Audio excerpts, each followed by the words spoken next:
ये गुरुकुल स्कूल के प्रतिमंडल के सभी सभासद वगैरह भाई और बहनों, आर्यवन की प्रवृत्ति जो है ना, मैं जब कलेक्टर में वहां साबरकांठा में गया, फर्स्ट टाइम मैं ही गया था, इसके पहले मैं आर्यवन गया भी नहीं था। महर्षि दयानंद जी को तो मैंने पढ़ा था जब मैं कॉलेज में स्कूल में था, बाद में सब सर्विस में, मतलब बाद में नहीं कोई स्टडी किया था। तो आर्यवन की एक्टिविटी देखकर वहां बहुत मजा आया मेरे को। हम लोग वहां रुके थे, फैमिली के साथ भी रुके थे। बाद में 2-3 बार जाना प्रोग्राम भी किया था, बाद में कोरोना आ गया था, इसकी वजह से ज्यादा हम नहीं जा पाए, लेकिन वो सब एक्टिविटी हमने देखी है वहां बहुत अच्छी एक्टिविटी हो रही है। उसका लैंड का थोड़ा मोटा प्रॉब्लम था, वो भी मेरे समय में मैंने सोल्व किया था। तो मतलब ये दयानंद सरस्वती जी का जो वैदिक विचार है, मतलब ये वैदिक विचार की धारा पे सब चल रहे हैं। तो अभी जो समय पास होता जा रहा है, तो वैदिक विचार का क्या बोलते हैं उसको, विचार स्प्रेड हो रहा है, सब लोग विस्तार हो रहा है, सब लोग उसमें बिलीव करने लगे हैं। तो आप लोग भी इसे बिलीव करते हैं, तो सबको मैं धन्यवाद देता हूं कि आप ये यज्ञ करते हैं। मतलब यज्ञ तो पहले अभी विनोद भाई ने बताया है कि राजा महाराजा करते थे, तो यज्ञ में ताकत भी है। तो ये वातावरण पूछ तो करता ही है, हमारा मन को भी शांति देता है, मन को शक्ति भी देता है। तो ये एक्टिविटी तो बहुत बड़ी एक्टिविटी है। हमारे जो गुजरात के गवर्नर है अभी, वो भी बहुत बड़े ये आर्यवन बहुत आते थे, मेरे टाइम पे भी आए थे।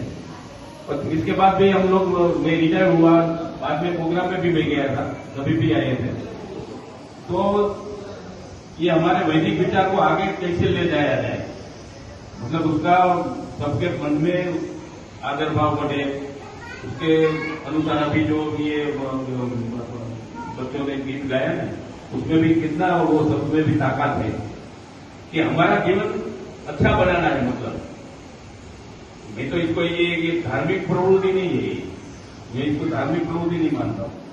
ये तुम्हारा शरीर को अच्छा करना है, मन को अच्छा करना है, तुम्हारा जीवन को अच्छा करना है, अच्छी तरह कैसे जिया जाए, वो हमको वो विचार प्रदान करते हैं कि भाई इस तरह तो आप जिएंगे तो आपको कोई मुसीबत नहीं आएगी, अगर आएगी तो तुम उसको सामना कर सकोगे। तो ये ताकत बड़ी अभी जरूरत ये ज्यादा है, क्योंकि अभी हमारा जो सोशल स्ट्रक्चर है वो डैमेज हो रहा है, पूरा सोशल स्ट्रक्चर, मतलब हम जी रहे हैं तो उसमें भौतिकवाद का बहुत बड़ा आक्रमण हो रहा है। तो उसको रोकने के लिए कैसे रोका जाए, तो ये वैदिक विचार है वो उसके सामने खड़ा रह सकता है। बाकी तो हमको सबको पता है कि कैसे जीवन जी रहे हैं हम लोग, हम गलती से कितना खर्च कर रहे हैं, क्या क्या सोच रहे हैं, कैसे जी रहे हैं, हमारी लाइफस्टाइल बदल गई है पूरी।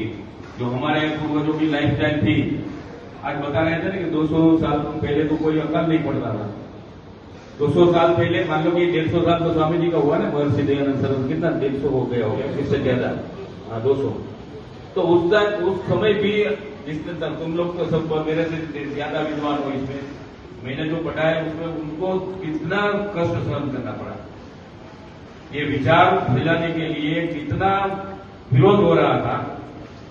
सब जो उसका क्या बोलते हैं शास्त्रार्थ करते थे, सब में उन्होंने हराया, फिर भी मान नहीं रहे थे। उसके ऊपर कितनी बार पत्थर मारा है, क्या क्या नहीं किया है, वो हमने पढ़ा है। लास्ट में उनको जहर भी दे दिया। तो मतलब ये संघर्ष तो करना ही पड़ता है। जब इस स्वामी जी को इतना संघर्ष करना पड़ा, तो हम लोग तो क्या, उसके पास कुछ नहीं है ना। तो हमको धीरे धीरे हमारा जो वैदिक विचार है उसको आगे ले जाने के लिए सबको सहन करना पड़ेगा। मतलब मानेंगे कि ये लोग क्या बोल रहे हैं, ऐसे थोड़ा जीवन जिया जाता है, नहीं, लेकिन इसमें ताकत है, अच्छा है। जब तो उसको आगे चलाने के लिए एक कम्युनिटी में एक जागरूकता आनी चाहिए सब लोगों में, सब लोग उसको पालन करें, अच्छी तरह कैसे जीवन जीना है वो भी पालन करें। लास्ट में भी ये होंगे, पहले तो तुम्हारा हेल्थ अच्छा होना चाहिए। ये सब करने के लिए तो हेल्थ अच्छी नहीं है तो हम कैसे ये कर पाएंगे। यज्ञ करना है, बैठ नहीं सकते, तो क्या करने का। तो हेल्थ पहले सुधारनी होगी। तो हेल्थ सुधारने के लिए 2 बात होती है, एक तो मानसिक तुम्हारा मनोबल जो है ना, वो स्ट्रांग होना चाहिए, वो इससे मिलता है। क्योंकि मानसिक मनोबल जो स्ट्रांग नहीं होगा, हमारा जो भी रोग आता है ना, मेरे को मानसिक है सबसे पहले। हम सोचने लगते हैं मेरे को ये हो गया, कुछ नहीं है, फिर भी सोचते रहते तुम बीमार हो जाओगे। तो एक तो ये मानसिक मनोबल मजबूत करने के लिए योगासन है, प्राणायाम है, वो भी तुम्हारे लिए जरूरी है, वो भी करना चाहिए। दूसरा खान पान हमारा, अभी का हमारा खान पान देखो कैसा है, क्या हम सही खा रहे हैं? मैं तो समझता हूं सही नहीं खा रहे हैं मोस्टली। हमारे यहाँ आए वो तो सब अच्छा खा रहे होते, न्यूट्रिशन वाला खाते होंगे, लेकिन अभी बच्चे लोग हैं तो क्या खा रहे हैं? उसको तुम रोक पा रहे हो क्या? तुम्हारे स्कूल में बच्चे आते हैं तो क्या नाश्ता लाता है, या स्कूल में से देते होंगे, देते हैं तो अच्छा देता होगा।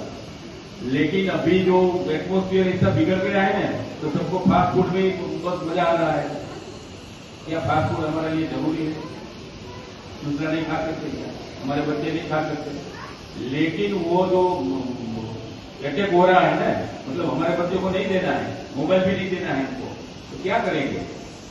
दूसरे लोग दे रहे हैं, दूसरे बच्चे खा रहे हैं, दूसरे बच्चे ये देख रहे हैं मोबाइल में, हम लोग भी इतना मोबाइल देख रहे हैं, बच्चों को क्या बोलेंगे? हम फालतू समय में बिगाड़ रहे हैं ना, तो हमको भी कम करना चाहिए। दो बच्चे ऐसा मानेंगे कि नहीं ये मोबाइल की बहुत ज्यादा जरूरत नहीं है। और ये जो एटमोस्फियर में रह के हमको ये बच्चों को सुधारना है, हमको सुधरना है। और खान पान में भी तो मैं बताऊं क्या, रोजड़ में भी मैंने बोला था, रोजड़ में जो हमारी गाय है उसका दूध है, घी है, बड़े सिटी में वो मिलना भी दुष्कर होता है, लेकिन उसमें तो कोई खाता ही नहीं था। मैंने तो देखा है, मेरे दादा है, हमारे वो मूंगफली होती है ग्राउंड, तो मूंगफली के दाने लेकर दादे से चल के जाते थे 15 किलोमीटर, वहां एक घानी लगती थी, मतलब वहां से पानी का तेल आते हमारे खेत में होती थी, और उसमें कोई वो ऑर्गेनिक थी, प्योर, उसमें कोई फर्टिलाइजर नहीं था, कोई दवाई नहीं था, कुछ नहीं था। तो वो ऑयल में ताकत है। डॉक्टर तो बोलते हैं कि नहीं खाना चाहिए, ऑयल मत खाओ, तो नहीं, ऑयल जो है मूंगफली का ऑयल है, उसमें गुड कोलेस्ट्रॉल है। यहाँ डॉक्टर साहब बताइए, तो गुड कोलेस्ट्रॉल कहां से मिलता है? शरीर को वो जरूरत भी है, तो ओनली ये मूंगफली का तेल है ना, वो उनको देता है। तो ये बात खाने के लिए बोले, देसी फूड खाने का था, वो जमाना था, हमने देखा है।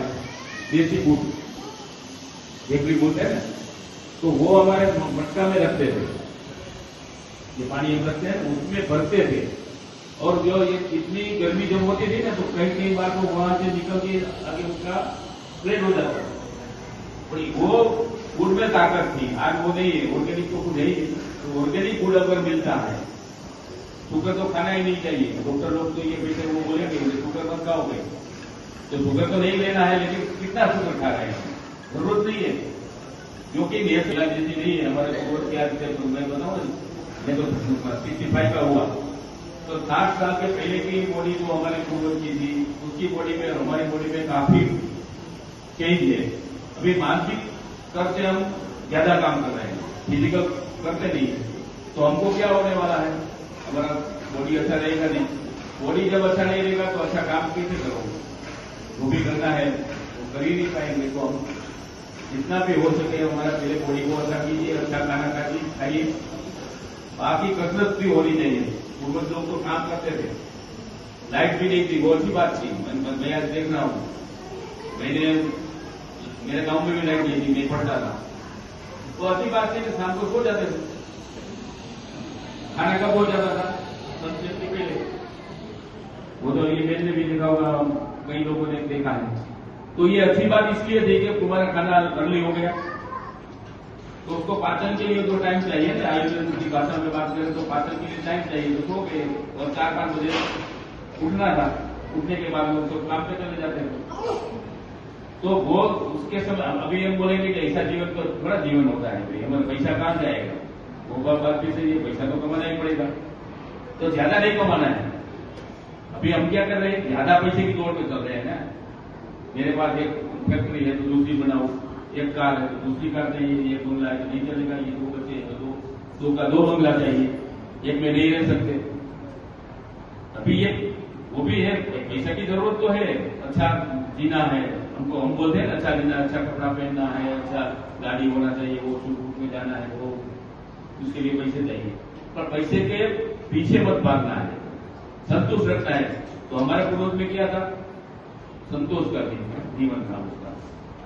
वहीं पे मैंने देखा है कि वो मैं जब था ना स्कूल में था तो अकाल पड़ा, तो अकाल पड़ता था तो कोई लोग ऐसा बोलते रहते कि क्या करेंगे, वो मर गए। मैंने किसी ने नहीं सुना, तो वो क्या बोलते थे कि अगला साल आएगा, अच्छी बारिश आएगी, भगवान दे देगा, उसके ऊपर भरोसा था, वो समर्पित भाव था। तो हमको एक तो क्या है कि समर्पित भाव भी पैदा करना है। अगर ये भक्ति की बात करें ना, तो स्वामी जी तो ज्यादा जानते हैं।